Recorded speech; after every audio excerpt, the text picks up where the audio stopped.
Ibu pernah dengar seorang anak Indonesia namanya Fajar? Pernah dengar? Fajar, ini Fajar asli. Fajar, ibu sekalian, asalnya dari Solo Tigo, ya, kemudian beraktivitas banyak di Bandung. Ketika lahir beratnya hanya 1,6 kilo. Prematur dan otaknya divonis lumpuh otak. Lumpuh. Jadi kalau sekarang diajak bicara agak telat. Ya, kadang-kadang ibu sudah selesai, dia baru ketawa. Ya, muncul, responnya agak telat. Tapi Allahu Akbar, ibu tanya Fajar tentang Quran, sepersekian detik bisa diteruskan ayatnya. Fajar teruskan ayat, amma yatasaalun, tidak banyak fikir, anin naba'il azim. Fajar, ayat ini sebelumnya apa? Fajar teruskan ini, Allahu Akbar. Apa rahasianya? Orang tuanya tidak putus asa, yakin dengan kuasa Allah, dikeluarkan keistimewaan tadi. Setiap diberikan ASI, ayahnya membacakan Al-Quran 1 juz.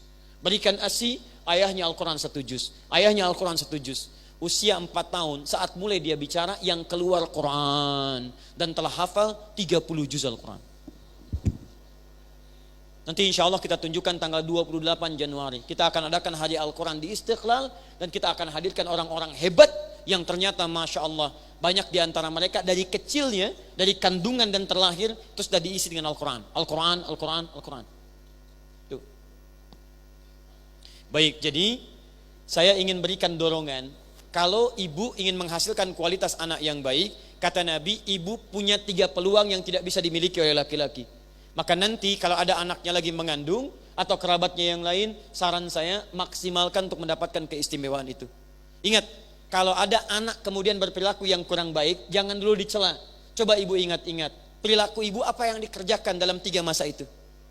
Itu dulu poinnya. 2. Kita baru huruf ta itu ya. Saya boleh hapus? Wah ya, spesial untuk para ibu. Datang sendiri, nerangin sendiri, nulis sendiri, hapus sendiri. Luar biasa. Hari Jumat lagi, Masya Allah. Alhamdulillah. Ya. Sampai jam berapa kita ini?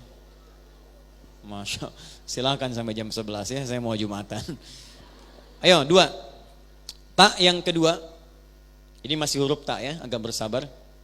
Disebutkan langsung taknya. Di kalau tadi sifat-sifat kemuliaannya 3 tadi, mengandung, melahirkan, menyusui.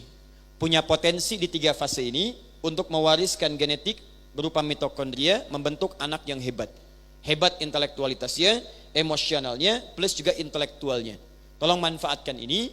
Dan kalau ibu berjuang memberikan yang terbaik di masa itu, maka Masya Allah pertaruhannya surga. Wafatnya langsung syahadah, syahid.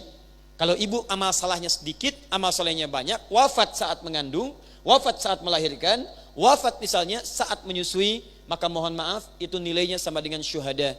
Wafat dalam keadaan syahid seperti orang berjuang di jalan Allah Subhanahu wa taala. Baik. 2. Saya baca hadis sahih riwayat Al-Bukhari di Al-Adabul Mufrad. Di pernah ada seorang pemuda, Bu, saking Nabi memuliakan 3 ini, 3 keutamaan ini, Nabi saja muliakan ibu. Kenapa ibu tidak memuliakan diri sendiri? Ya, cara memuliakan ini maksimalkan dengan memaksimalkan momen itu pada kebaikan-kebaikan. Seorang pemuda ingin berjihad, dia berangkat. Tiba-tiba dilaporkan oleh temannya, ibunya menangis karena belum siap melepasnya.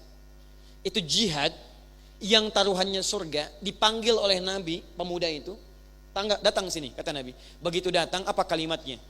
Pulang pada ibumu, buat dia tertawa seperti engkau membuatnya menangis.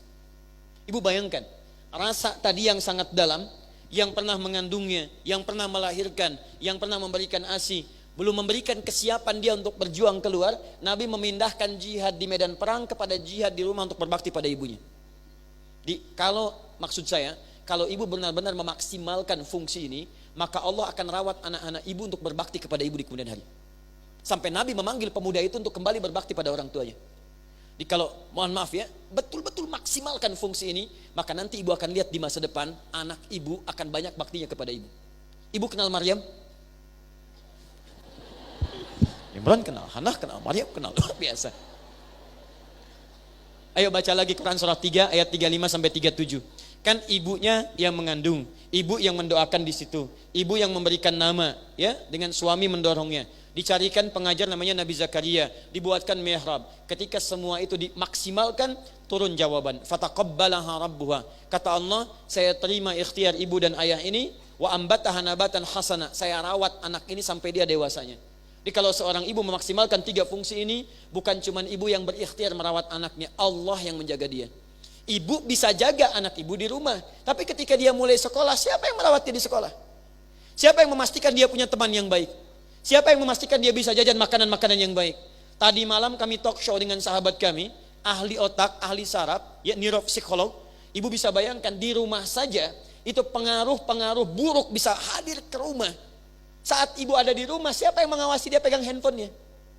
Jadi kalau ibu tidak serahkan kepada Allah dengan pendidikan yang baik ini, mustahil bu, mustahil demi Allah saya katakan, akan ada nilai rasa kebaikan kepada kedua orang tuanya.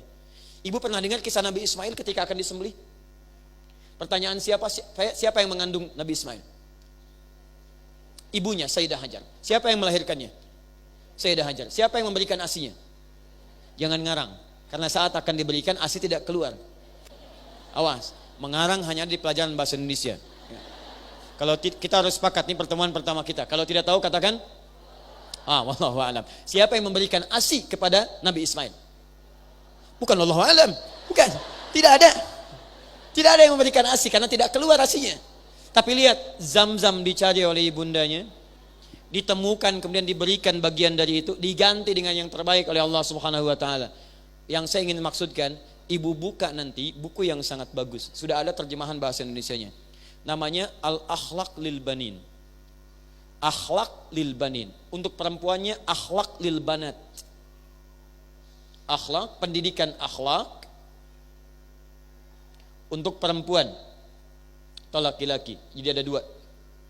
Pengarangnya Ustadz Omar Ahmad Baraja. Omar Ahmad Baraja. Asalnya ditulis pakai bahasa Arab. Beliau menulis sampai jilid ke-4, mau masuk yang ke-5 meninggal dunia dalam penulisannya.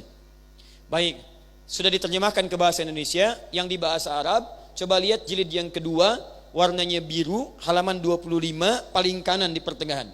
Ibu lihat ini kalimatnya. Jarang diketahui ketika Nabi Ismail akan dikorbankan itu, kemudian diganti dengan sembelihan yang besar, tidak banyak orang tahu ada 3 peristiwa yang sangat menarik. Begitu mau dikorbankan, disembelih, kata Nabi Ismail, ya abati, duhai ayah, mohon tajamkan pisaunya sebelum saya disembelih, supaya dengan pisau yang tajam itu mempercepat penyembelihan saya dan mengurangi rasa sakit yang mungkin akan saya alami. Bukan karena sakitnya, saya khawatir kalau saya terlihat meronta, ayah tidak tega menyembelih saya. 2, ya abati, duhai ayah, mohon kencangkan ikatan ini, diikat, supaya nanti saya khawatir kalau ikatan terlampau longgar, saya bergerak sedikit, ayah merasa iba untuk menyembelih saya. 2.